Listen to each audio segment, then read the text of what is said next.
Bienvenue sur votre chaîne préférée d'information en temps réel, la tempête de l'info. Avant de commencer, n'hésitez pas à vous abonner à la chaîne et d'être courtois dans les commentaires. On commence. Au Burkina Faso, nouvelle attaque contre un convoi des forces de défense et de sécurité dans l'est du pays. Au Burkina Faso, une nouvelle attaque a eu lieu contre un convoi des forces de défense et de sécurité.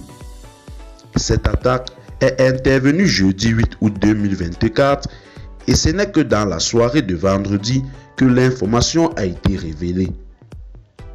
Des groupes armés terroristes ont attaqué des soldats revenant de la commune de Bungu dans la province de la Tapoa.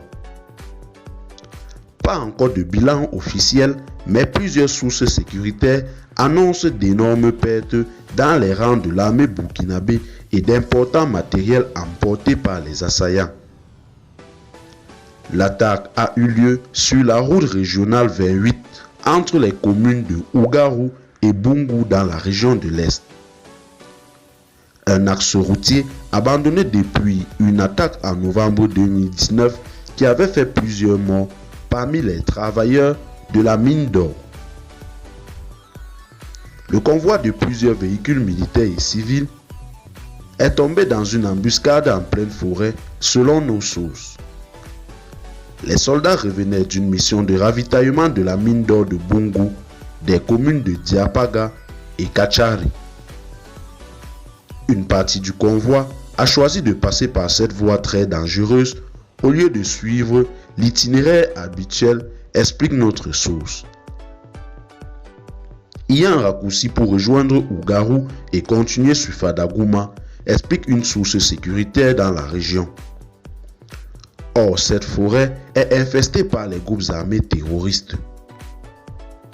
Cette partie du convoi tombe alors dans une embuscade au niveau de la localité de Nassougou. De nombreux hommes armés ouvrent le feu sur les soldats burkinabés.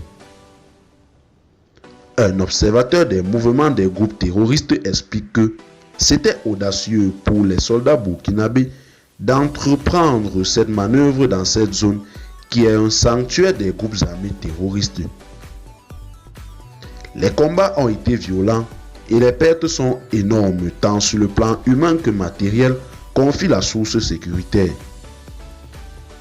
De nombreux civils qui vivaient sous le blocus des groupes armés terroristes avaient également décidé de suivre le convoi afin de regagner Fadagouma, chef-lieu de la région. Des dizaines de corps de soldats ont été retrouvés, mais le bilan humain risque d'être encore plus lourd car 3 bataillons d'intervention rapide étaient dans le convoi, c'est-à-dire au moins 500 militaires en plus des civils qui voulaient regagner la ville de Fadagouma, fait savoir une source sécuritaire. Les rescapés qui ont pu regagner la commune de Taori sont dans l'attente d'une évacuation aérienne. Ni le gouvernement, ni l'état-major général des armées n'a pour le moment communiqué sur cette attaque. Eh bien, chers téléspectateurs, c'est tout pour cette note d'information. Laissez-nous en commentaire vos impressions et à très bientôt pour une nouvelle note d'information.